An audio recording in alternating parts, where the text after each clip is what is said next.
आता हा जो DP रोड आहे, DP रोडमध्ये हे अनधिकृत जे बांधकाम चालू आहे त्या बांधकामाला आमच्या सोसायटीच्या वतीने सगळ्याच लोकांचा विरोध आहे का हे जे विरंगुळा केंद्र किंवा काय जे करतायत ते नक्की विरंगुळा केंद्र आहे की वैयक्तिक ऑफिस आहे आणि हे ते त्यांच्या वैयक्तिक याच्यासाठी करतात। जर विरंगुळा केंद्र किंवा काय जर करायचं असेल तर असं स्मार्ट सिटीच्या माध्यमातून किंवा इकडे आमच्याकडे भरपूर असं काय, पण इथेच कशासाठी? कारण हा जो DP रोड आहे हा DP रोड पूर्ण सिटी पार्कपर्यंत जाणार आहे आणि मध्ये हे असे जे अनधिकृत बांधकाम करून जे ठेवलेत ते आमच्या सोसायटीची जी सुशोभीकरण आहे त्याला पण बाधा येते। आमच्या इथे पण ते गलिच्छ वाटतं आणि अशा गोष्टी आमच्याकडे नको आहेत। कारण सोसायटीच्या वतीने कोणाची काही मागणी नाही अशी रस्त्यात घरं येतात त्यावेळेस महानगरपालिका ते रस्त्यातली घरं तोडतात आणि रोड बनवते। मग ह्या रोडमध्ये हे अनधिकृत बांधकाम कशासाठी? आयुक्तांनी असं काही नवीन काढलं आहे का आता की बाबा जे गरीब लोक आहेत ती जी घरे बांधतात ती तोडली जातील आणि ही जी कोणी आहेत जे पदाधिकारी पक्षाचे किंवा कोणी नगरसेवक तर त्यांना अनधिकृत बांधकाम करण्यासाठी मुभा आहे का आयुक्तांची? असं आहे का काय? मग आम्ही जे टॅक्स भरतो आहे ते कशासाठी? यांच्यासाठी? हां, येथील स्थानिक नागरिक आहोत, येथे आम्ही राहतो, हे आमची घरं आहे तिकडे।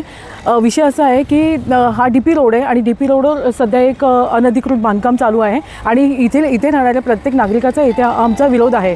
खरं म्हणजे ह्या परिसरामध्ये मोठमोठ्या समस्या आहेत, जसे की हाय टेन्शन वायर आहे, इथे पाणी येतं पुराचं, हे सर्व बाजूला राहिलं आणि इथले लोकप्रतिनिधी त्याच्याकडे लक्ष न देता हे जर का त्यांचा जो निधी आहे जो पब्लिकचा पैसा आहे आणि तो अशा ठिकाणी वाया घालवत असतील तर हे आमचा सगळ्यांचा विरोध आहे त्याला। जर का कुठलंही विरंगुळा केंद्र असू दे की कुठलाही कट्टा, ऑलरेडी आमच्या योगीधाम चौकामध्ये सिनियर सिटीजनना बसायसाठी कट्टे आहेत, विरंगुळा केंद्र बनवलेलं आहे, मुलांना खेळण्यासाठी सिटी पार्क आमच्याच एरियामध्ये झालेलं आहे। तर ह्या सगळ्या गोष्टींची काही गरज नाही आहे, त्यामुळे आमच्या इथे असं अनधिकृत बांधकाम आम्हाला कोणालाच मान्य नाही आहे। त्यामुळे आमचा जो रोड आहे हा DP रोड असल्यामुळे आणि पुढून सुद्धा हा योगीधामचा रस्ताच नाही आहे, हा एकच रस्ता आहे आणि याच्यावर सुद्धा आता लोड एवढा आला ते कसं व्हायचं? त्याच्यामुळे आणि एकदा जर का हे अनधिकृत बांधकाम उभं राहिलं याच्या जोडीला आणखीन हे बघून दुसरे उभे राहतील आणि अशा प्रकारे हा जो परिसर आहे आमचा हा आणखीनच वर्स्ट कंडिशनमध्ये जाईल। यामुळे आमच्या सगळ्या स्थानिक नागरिकांचा इथे आम्ही विरोध दर्शविलेला आहे।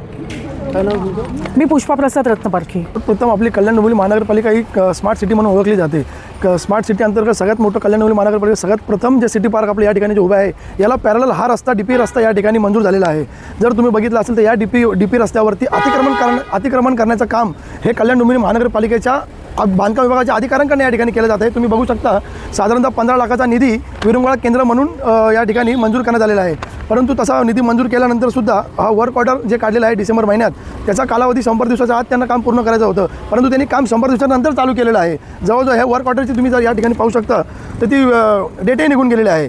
त्यामुळे नागरिकांचा या अनधिकृत बांधकामाला या ठिकाणी फार मोठ्या प्रमाणात विरोध होत आहे। आज तुम्ही बघू शकता जर एका संस्थेला जर तुम्ही संस्थेच्या आडून जर नवनिर्वाचित नगरसेवक आहेत जर याच्यामार्फत जर हे अनधिकृत स्ट्रक्चर करत असतील तर भविष्यात प्रत्येक एक जण व्यक्ती येऊन संस्था उघडेल आणि अशा अनधिकृत बांधकाम या रस्त्यावरती करेल। त्यामुळे तातडीने काम या ठिकाणी थांबण्यात यावं एवढी आम्ही कल्याण डोंबिवली महानगरपालिका आयुक्त यांच्याकडे मागणी करत आहोत। जर 2 दिवसात जर हे काम थांबवलं नाही आणि निष्क्रिय केलं नाही तर ठाकरे गटाच्या वतीने आम्ही स्वतः हे बांधकाम या ठिकाणी पाडू।